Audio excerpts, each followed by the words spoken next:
சுவையான இந்த ஸ்ரீலங்கன் ஸ்டைல் உப்புமா வந்து எப்படி செய்யலாம்ன்றதை பார்க்கலாம் வாங்க.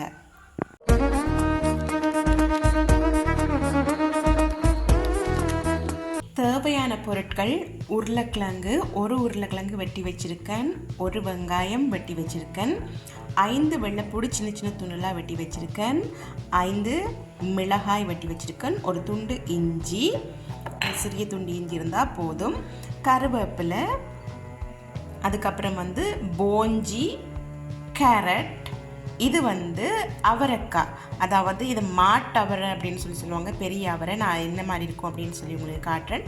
அவரைக்காய், அதோட முட்டை 3, வறுத்த ரவை உங்களுக்கு தேவையான அளவு, கடுகு, சின்ன சீரகம், பெருஞ்சீரகம், வெந்தயம், உப்பு, மஞ்சள், வீட்டில் தயாரித்த மசாலா தூள், மிளகுத்தூள்.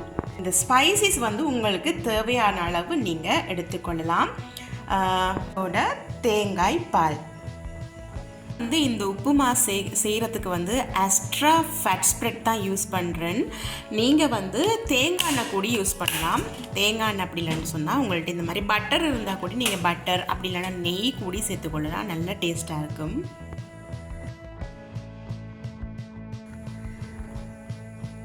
தேவையான அளவு ஸ்ப்ரெட்டை போட்டுட்டு நல்லா உருகினதும், நல்லா உருகிச்சுது. இப்போ கடுகு, சின்ன சீரகம், பெரும் சீரகம், வெந்தயம் இதெல்லாம் போட்டு நல்லா பொரிஞ்ச உடனே, பொரிஞ்சதும் உருளைக்கிழங்க போட்டு நல்லா பொரிச்சிடுவோம். இந்த எண்ணெயிலே நல்லா வதக்கி எடுத்துடுவோம்.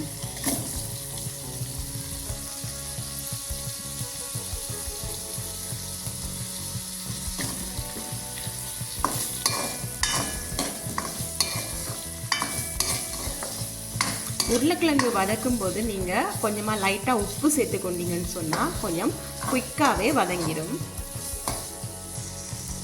உப்பு,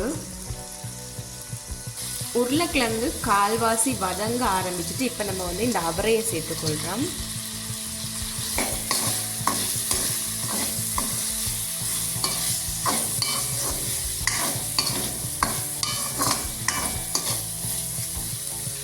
அவரையும் நல்லா வதங்க ஆரம்பிச்சிச்சு. இப்போ நீங்கள் வந்து வெங்காயத்தை சேர்த்துக்கொள்ளுங்க. வெங்காயத்தை வந்து நீங்கள் நேரத்தோட போட்டிங்க அப்படின்னு சொன்னால் கருகி போயிடும். உருளைக்கிழங்கெல்லாம் வந்து கொஞ்சம் அவிஞ்சி இருக்காது. ஸோ அதுக்காக தான் நான் ஃபர்ஸ்ட்டாக உருளைக்கிழங்கு, அதுக்கப்புறம் கடினமானதாக இருக்கிறதுனால அவரை, இதை ரெண்டையும் சேர்த்து வதக்கிட்டு அதுக்கப்புறம் வந்து வெங்காயத்தை சேர்த்து வதக்குறேன். இப்போ பூண்டை வந்து சேர்த்துக்கொள்கிறேன். பூண்டோட சேர்த்து இஞ்சியையும் சின்ன சின்ன துண்டுகளாக வெட்டி அதையும் சேர்த்துக்கொள்ளுங்கள். நீங்கள் இடித்து கூடி சேர்த்துக்கொள்ளலாம். நான் வந்து சின்ன சின்ன துண்டுகளாக வெட்டி சேர்த்துக்கொள்கிறேன். அப்போ கடிக்கும்போது கொஞ்சம் டேஸ்ட்டாக இருக்கும். எனக்கு அந்த இஞ்சி அவிஞ்சால் அதை கடித்து சாப்பிடக்குள்ள அந்த டேஸ்ட் எனக்கு வந்து ரொம்பவே பிடிக்கும். அதனால் நான் அந்த மாதிரி போட்டுக்கொள்கிறேன். இதெல்லாம் நீங்கள் ஆட் பண்ணோடனே நல்ல வாசம் வரும். இப்போ நீங்கள் வந்து பச்சை மிளகாயையும் போஞ்சியையும் ஆட் பண்ணிக்கொள்ளுங்கள்.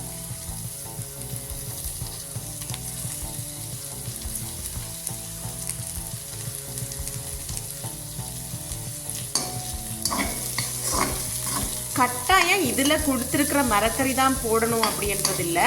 உருளைக்கிழங்கு, வெங்காயம் அதுகள் மஸ்ட், அதுகள் கட்டாயம் சேர்த்துக்கொள்ளுங்க. மற்ற மரக்கறிகள்லாம் உங்கள்கிட்ட வீட்டில் என்னென்ன இருக்கோ, லீக்ஸ் எல்லாம் இருந்தால் நீங்கள் லீக்ஸ் கூடி சேர்த்துக்கொள்ளலாம். உங்களுக்கு உப்புமா வந்து கொஞ்சம் பிங்க் கலராகவோ அல்லது ரெட் கலராகவோ இருந்தால் இன்னும் கொஞ்சம் ஆசை அப்படின்னு சொன்னால் நீங்கள் பீட்ரூட் கூடி சேர்த்துக்கொள்ளலாம். இப்போ கருவேப்பிலையை போடுறேன். கருவேப்பிலையை போட்டு வதக்கிட்டு லாஸ்ட்டாக தான் நம்ம வந்து கேரட்டை போடணும்.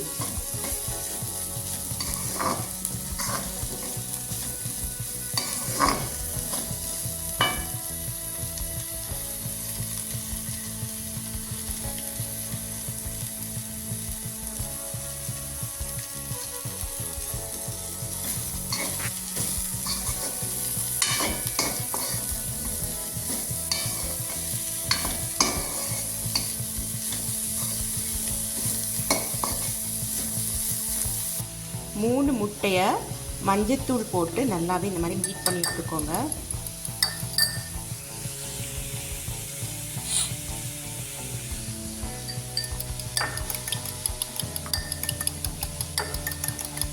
உங்களுக்கு தேவைன்னா நீங்கள் உப்பும் சேர்த்துக்கொள்ளலாம். இதில்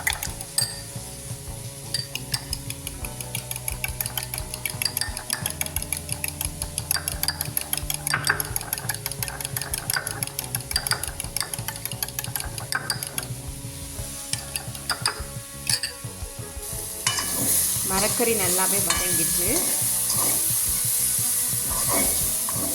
இதை இப்போ ஒரு ஓரமாக தள்ளி வச்சுட்டு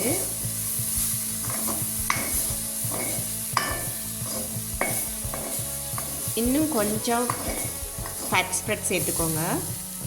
முட்டைக்காக தான் சேர்க்குறேன். நம்ம அடித்து வச்சுருக்கிற முட்டையை இதில் ஊற்றி நல்லா பொரிச்சுக்கணும்.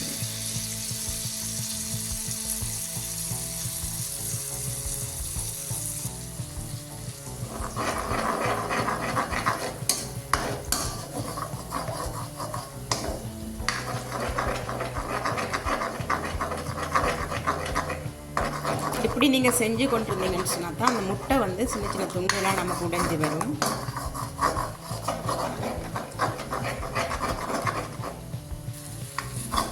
முட்டை வந்து இந்த மாதிரி வந்ததுக்கு அப்புறம் எல்லா மரக்கறியும் இதோட சேர்த்து மிக்ஸ் பண்ணிக்கொள்ளுங்க.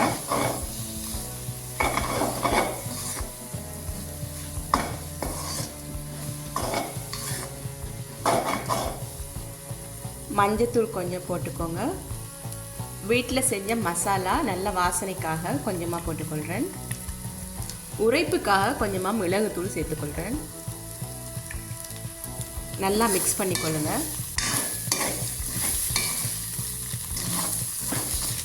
மிக்ஸ் பண்ணிவிட்டு உங்களுக்கு தேவையான அளவு தண்ணியை ஊற்றி இந்த காய்கறியை கொதிக்க வச்சுடுங்க.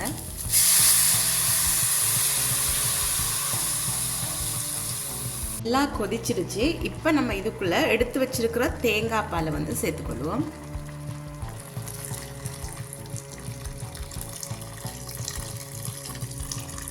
தேவையான அளவுக்கு சேர்த்துக்கோங்க.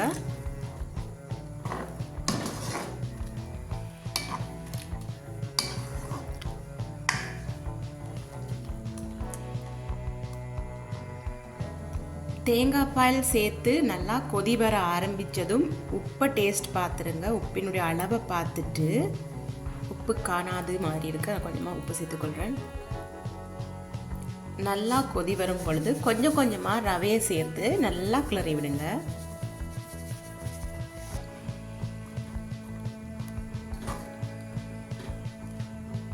எடுத்த உடனே ஃபுல்லாக எல்லாத்தையும் கொட்டிடாதீங்க.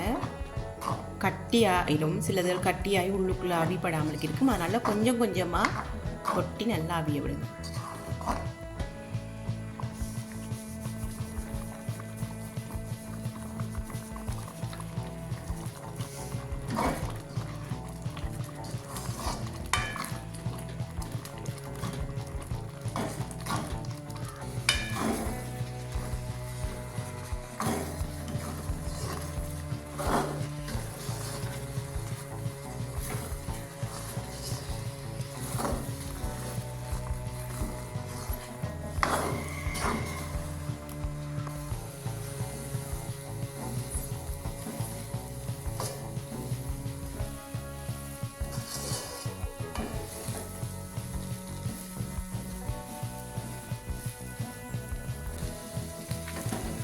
டேஸ்டான உப்புமா ரெடி.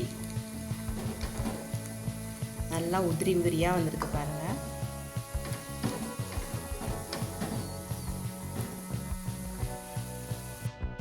என்னோட கை பக்குவத்தில் மிகவும் ருசியான மிகவும் ஹெல்த்தியான உப்புமா வந்து ரெடி. இந்த உப்புமாவை நீங்களும் வீட்டில் ட்ரை பண்ணி பாருங்கள். எப்படி இருந்தது அப்படின்னு சொல்லி கமெண்ட்டில் சொல்லுங்கள்.